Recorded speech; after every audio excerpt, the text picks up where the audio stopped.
mentioned in the criminal code on there. And then I'm going to have a camera with a dome and on the roof. And my car has no handles on it. You can only open it electronically. Someone fixed it all up, and I'm going to put on the unbreakable stuff on the windows so I can sit there and just laugh at them while they try to break it.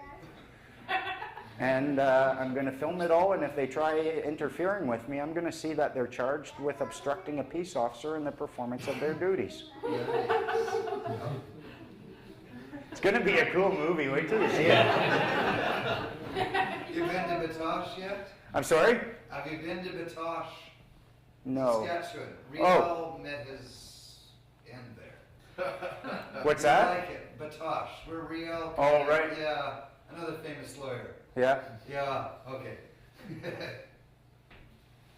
Yeah, then my intent is to take, not that vehicle, I wouldn't try bringing it across Canada. It's good for putting around and losing if, you know, they do decide to bring their armored vehicles to bear against it. Watch out for porcelain. They like it on the windshields.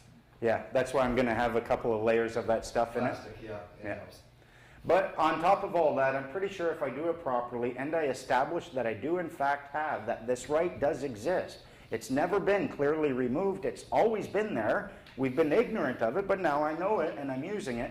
I think I'm going to create a situation where the head of ICBC has to in fact tell them publicly the common law right to travel is still available and this guy is doing it. Please don't bother him, because if they do, that's a conspiracy to commit mischief, and I go right to the top of ICBC because they're acting as agents for him. And I've got their documentation where they refer to violation tickets. You know what that is? Invoice. They refer to it as a corporate invoice. Corporations can't serve you invoices without contracts and provision of services. And if I'm not in contract, they shouldn't be trying to provide me with service or issue invoices.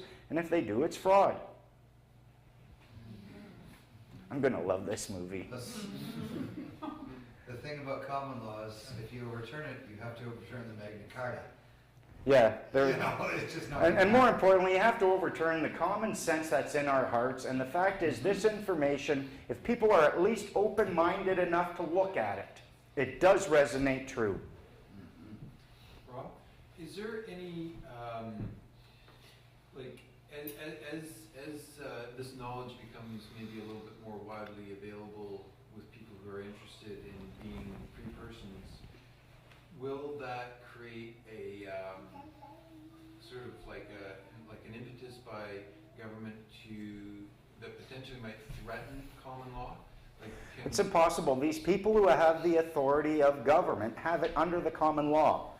The law can give rise to a fiction, which then that fiction can create statutes. The fiction cannot give rise to the law. They have no power over that. It would be like you saying, okay, I'm getting rid of the common law so that I can have authority over you. Good luck. Okay, because that's what I'd understood, and I'm trying to remember how or why, but it had something to do with historical rite of passage on properties in British Columbia, and that under common law, because it came from Britain, it's part of the Commonwealth, that somehow it was removed so that, like a historical passage. And anyone who thinks that they can remove the common law from the Commonwealth, they're absolutely insane. I understood it was the British Columbia government had removed a clause, something to do with private land. Anything that they can do, they're only removing it from a statute. Okay. Now, they might, when you look at the province of British Columbia, this is not a geographical area. That is properly deemed British Columbia, and it would be a province of Canada. There is a legal entity. It enjoys the exact same legal status as GM and Microsoft, and it is called the province of British Columbia. So they make statutes, but it's their legal entity. You can exist as a free, and don't use free person, doesn't work. As a free man on the land, I exist in British Columbia, but I don't exist in the province of British Columbia.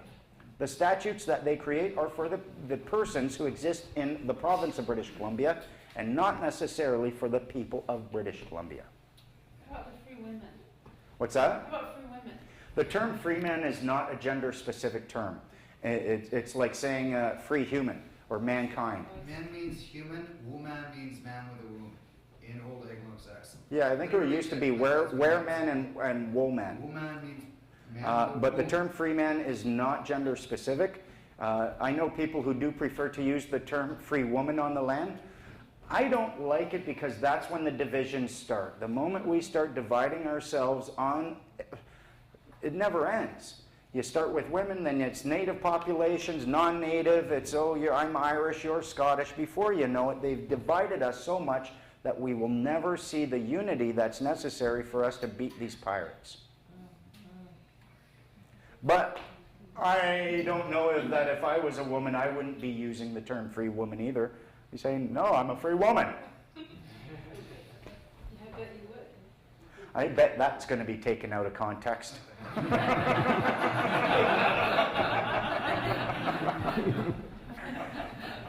Oh wait, Benoit in the back?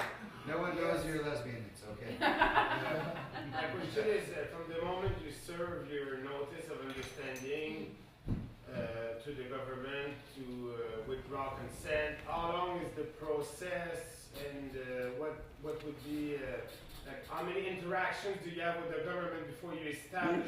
You should, all of that is on the World Freeman Society and whatnot. Essentially, you have to give them enough time to respond and to engage in proper discussion. Generally, I would say 3 weeks is plenty. The first step, you serve them a notice. Now, it used to be that olden times, they'd serve a notice of their understanding and intent, and based upon the discussion that was created from that, then they would serve a claim of right. But you can serve it all together, your notice of understanding and intent, your claim of right. If they start the discussion, you might have to change your claim of right. But you give them 3 weeks to comment on it. If they don't, you send them another notice. You say, hey, listen, there's a notice there. You can use, minimum is 14 days, but even that, people could argue that it simply wasn't sufficient time for them to formulate a proper response. So you give them 21 days, you say, okay, listen, you're in default, I served you a notice, you haven't responded, you're in default, this is your opportunity to cure. At that point, I'd probably give them only 14 days. I wouldn't give them another 21. They've got 5 weeks at that point in time. If they don't, now they have failed. Now, at this point, your claim of right has already been served, so then you serve a notice of estoppel on them, telling them that this claim of right is cured. The rights that you claimed in them are now yours, and they are secured, and if anyone tries to contravene them, they're breaking the law. So it depends. I've seen people do it. It's you serve your notice, an opportunity to cure, then you serve your claim would be in that, and then a notice of estoppel. So generally 6 weeks, somewhere around there, people can do it pretty easily.